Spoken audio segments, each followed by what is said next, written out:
কালীঘাটে আয়কর দপ্তরের হানা ঘিরে চাঞ্চল্য ছড়িয়েছে দক্ষিণ কলকাতার রাজনৈতিক মহলে। শুক্রবার গ্রিক চার্চের কাছে ব্যবসায়ী তথা তৃণমূল নেতা কুমার সাহার বাড়িতে তল্লাশি চালাতে শুরু করেন আয়কর আধিকারিকেরা।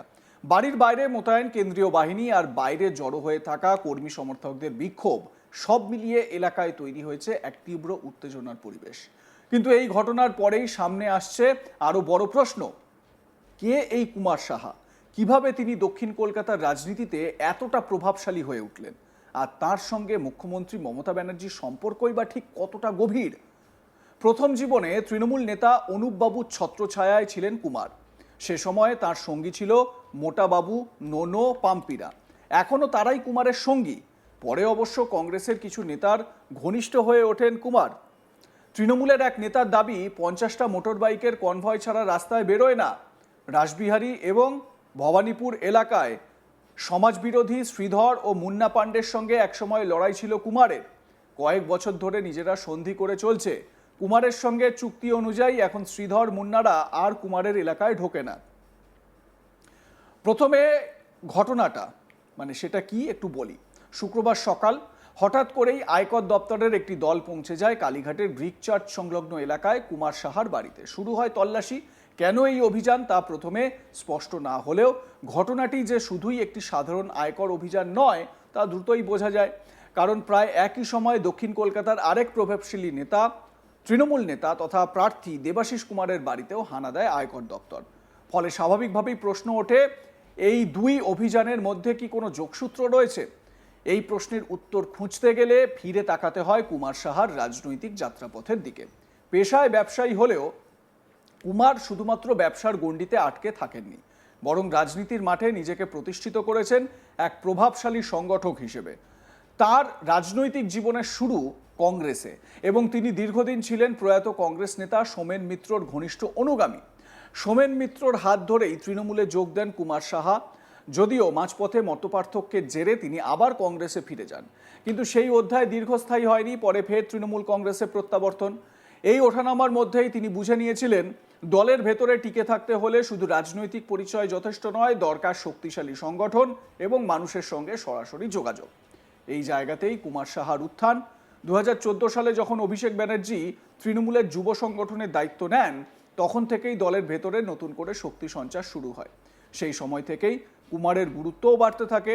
তিনি হয়ে ওঠেন দক্ষিণ কলকাতার এক নির্ভরযোগ্য ফিল্ড ম্যানেজার, যিনি সভা, মিছিল, জনসংযোগ সব জায়গাতেই মানুষের ভিড় টানতে পারেন। হাজরা থেকে রাসবিহারী এই বিস্তীর্ণ অঞ্চলে তৃণমূলের যে কোনো কর্মসূচিতে কুমার সাহার উপস্থিতি প্রায় অবধারিত। দলীয় সূত্রের দাবি, বড় সভা হোক বা হঠাৎ ডাকা মিছিল, মানুষ জড়ো করার ক্ষেত্রে তার ভূমিকা অত্যন্ত গুরুত্বপূর্ণ। আর এই সংগঠন দক্ষতাই তাকে ধীরে ধীরে দলের শীর্ষ নেতৃত্বের কাছে পরিচিতি এনে দিয়েছে। দক্ষিণ কলকাতার রাজনীতিতে তার যোগাযোগের পরিধি অত্যন্ত বিস্তৃত।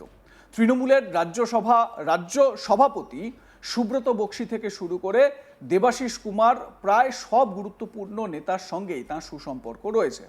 এই নেটওয়ার্কই তাকে করে তুলেছে এক কানেক্টর, যিনি মাঠের কর্মী থেকে শীর্ষ নেতৃত্ব সব স্তরের মধ্যে সেতুবন্ধন তৈরি করতে পারে। কিন্তু এখানেই শেষ নয়। কুমার সাহার প্রভাব শুধু রাজনৈতিক মঞ্চেই সীমাবদ্ধ নয়, কালীঘাট মন্দির এলাকাতেও তার যথেষ্ট প্রভাব রয়েছে বলে স্থানীয় সূত্রে জানা যায়। ধর্মীয় এবং সামাজিক ক্ষেত্রেও তার সক্রিয় উপস্থিতি তাকে আরও জনপ্রিয় করে তুলেছে। বিশেষ করে 64 পল্লীর দুর্গাপুজো, যা এলাকায় অন্যতম আকর্ষণ, তা তাঁর উদ্যোগেই পরিচালিত হয় বলে পরিচিত। এই ধরনের সামাজিক কার্যকলাপ তাকে সাধারণ মানুষের কাছে আরও গ্রহণযোগ্য করে তুলেছে। এখন প্রশ্ন হলো, এই সব কিছুর সঙ্গে মমতা ব্যানার্জির সম্পর্ক কোথায়? সরাসরি কোনো আনুষ্ঠানিক সম্পর্কের কথা সামনে না এলেও রাজনৈতিক মহলের মতে কুমার সাহার মতো সংগঠকরা তৃণমূলের শক্তির মূল ভিত্তি। মমতার রাজনীতির অন্যতম বৈশিষ্ট্য হলো গ্রাসরুট কানেকশন, অর্থাৎ তৃণমূল স্তরের কর্মীদের সঙ্গে সরাসরি যোগাযোগ।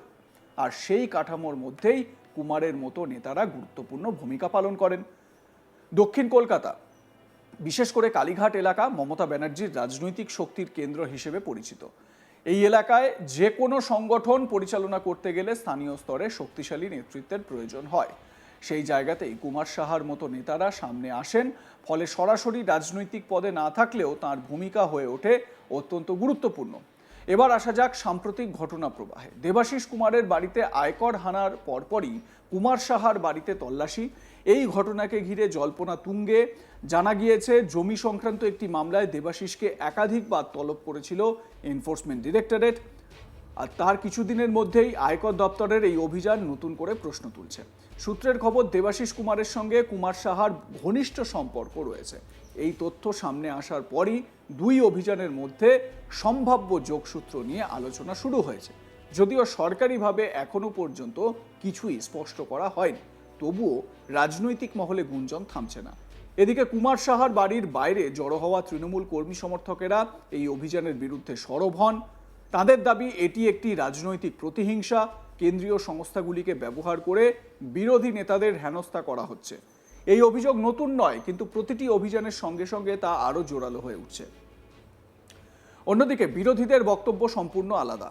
তাদের মতে আয়কর দপ্তরের এই অভিযান প্রমাণ করে যে দীর্ঘদিন ধরে ক্ষমতার অপব্যবহার হয়েছে এবং এখন তার তদন্ত শুরু হয়েছে, ফলে এই ঘটনাকে ঘিরে রাজনৈতিক তরজা আরও তীব্র হচ্ছে। আমরা এ প্রসঙ্গে বেশ কিছু রাজনৈতিক ব্যক্তিত্বের মতামত নেওয়ার চেষ্টা করেছি। যেরকম সিপিএম নেতা তন্ময় ভট্টাচার্য, তিনি জানিয়েছেন যে তিনি এই যাদের বাড়িতে রেড হয়েছে তারা দোষী কি দোষী নন সেটা পরের বিষয়, কিন্তু এই ভোটের সময়, এই ভোটের মরশুমে এই সময়টাকেই কেন বেছে নেওয়া হলো সেই নিয়ে তিনি প্রশ্ন তুলেছেন যে দেবাশিস কুমার যদি আর্থিক অনিয়মের সঙ্গে যুক্ত থাকেন তাহলে তিনি এই ভোটে প্রার্থী ঘোষণা হওয়ার পর কি এর সঙ্গে যুক্ত হয়েছেন? যদি সেটা হয়ে থাকে তাহলে, যদি সেটা না হয়ে থাকে তাহলে কেন এই সময় অ্যাকশন নেওয়া হচ্ছে, এই প্রসঙ্গটি তিনি তুলে ধরেছেন। যদিও তিনি এটা বলেছেন যে দেবাশিস কুমারের মতন ব্যক্তি তিনি সাধু নাকি অসাধু সেই বিষয়ে তিনি এখন মন্তব্য করবেন না। সব মিলিয়ে কালীঘাটের আয়কর অভিযান শুধু একটি তল্লাশি নয়, এটি যেন দক্ষিণ কলকাতার রাজনৈতিক সমীকরণের একটি গুরুত্বপূর্ণ ইঙ্গিত। আমরা কথা বলেছিলাম তৃণমূল কংগ্রেসের অনেক নেতার সঙ্গে, যেমন ধরুন তৃণমূল কাউন্সিলর অরূপ চক্রবর্তী, তৃণমূলের অন্যতম মুখপাত্র জয়প্রকাশ মজুমদার, বৈশ্বনাথ চট্টোপাধ্যায়ের মতন কলকাতার নেতারা। তারা বলছেন যে বিজেপি পালে হাওয়া না পেয়ে এবং ভোটের ময়দানে কোনো কাজ না করতে পেরে, গণতান্ত্রিকভাবে লড়াই করতে না পেরে এখন কেন্দ্রীয় এজেন্সিগুলিকে ব্যবহার করছে নিজেদের স্বার্থে এবং এটা পলিটিক্যালি মোটিভেটেড। অন্যদিকে রাহুল সিনহা, যিনি বিজেপির রাজ্যসভার সাংসদ, তিনি আজ তাক বাংলাকে প্রতিক্রিয়ায় জানিয়েছেন যে এই যে রেডগুলো যেগুলো হচ্ছে বা যে তল্লাশি অভিযানগুলো হচ্ছে তার নেপথ্যে যে তদন্ত অভিযান বা যে তদন্ত, সেই তদন্ত তো সুপ্রিম কোর্ট, হাইকোর্টের নির্দেশে হচ্ছে এবং সেই দুর্নীতির তদন্ত করছে কেন্দ্রীয় এজেন্সিগুলো, এতে বিজেপির কোনো হাত নেই, পরিষ্কার তিনি হাত তুলে নিয়েছেন। তো সার্বিক এই যে দিকটা, ভোটের এই আবহে এই তল্লাশি অভিযানকে কেন্দ্র করে জোর চর্চা, সরগরম রাজ্যের রাজনীতি। আপনারা কি মনে করেন জানাতে ভুলবেন না। দেখতে থাকুন আজ তাক বাংলা।